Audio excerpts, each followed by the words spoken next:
Hi, I'm Ryan Hardison from HardisonWoodturning.com. In this video, I'm going to walk you through the steps to create your own wood-turned doorknobs. I start with a set of glass doorknobs. This set can be purchased from Amazon.com for about $12 with Prime shipping. Similar sets can be bought from Lowe's or Home Depot for about the same price. This set has two glass knobs attached to metal shanks and a square spindle. To begin, you will need to remove the glass knobs from the shanks. Unfortunately, they are attached pretty good, so you're going to have to break the glass to get them off. Let me give you this advice. Don't just try hitting them with a hammer. The glass is very tough, and you will most likely damage the shank instead. The easiest method I've found is to put both knobs on the spindle and place them in a cold oven. Then heat the oven to a very high temperature.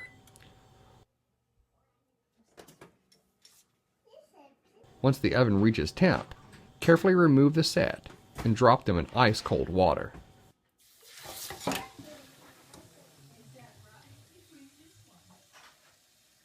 The cold water cracks the hot glass very nicely. Once they've cooled quite a bit more, you can give the knob a sharp hammer hit. The glass shatters very easily. Working with a flat-headed screwdriver, remove the remaining glass and epoxy that was holding the knob to the shank.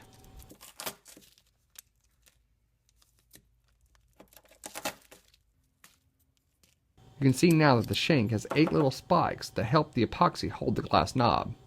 These will come in handy as we create the new wooden knob. I start with a 2x2 piece of spindle stock. Turn it round. Then turn a tenon that will just barely fit inside the shank. I don't measure this, I just turn it down slowly and test fit as I go.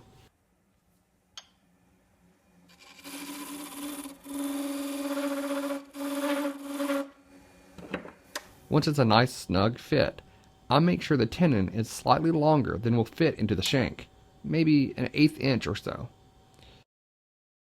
Part off the amount of wood you want for your knob.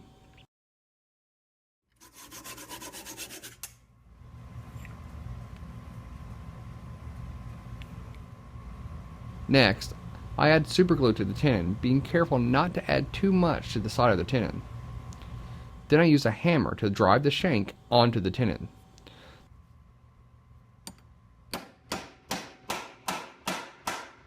Those little spikes get driven into the wood and create a very tight bond. With the shank set screw set tightly, I mount the shaft, shank, and wood blank into a 4-jaw chuck.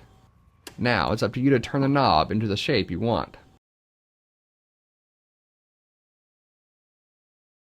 Once I'm close to the final shape, I sand the knob thoroughly, stepping through several grits, ending with 600.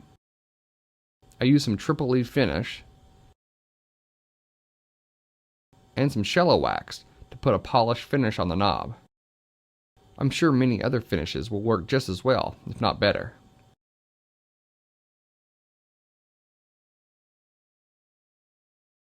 For passage doors, you'll probably want to buy a set of rosettes like these for about $7 to $10, also available at Amazon, Lowe's, or Home Depot. To have these work with pre-drilled doors, you'll need to hot glue in some small pieces of wood to give the screws something to grab hold to. I actually bought a privacy door set from RussoDesigns.com that includes the rosettes as well as the mechanism that allows the door to lock with a push button. This hardware worked out well and allowed me to mount my newly created knobs on a bedroom door. Hopefully this walkthrough will inspire you to create your own wood-turned doorknobs. Good luck and safe turning.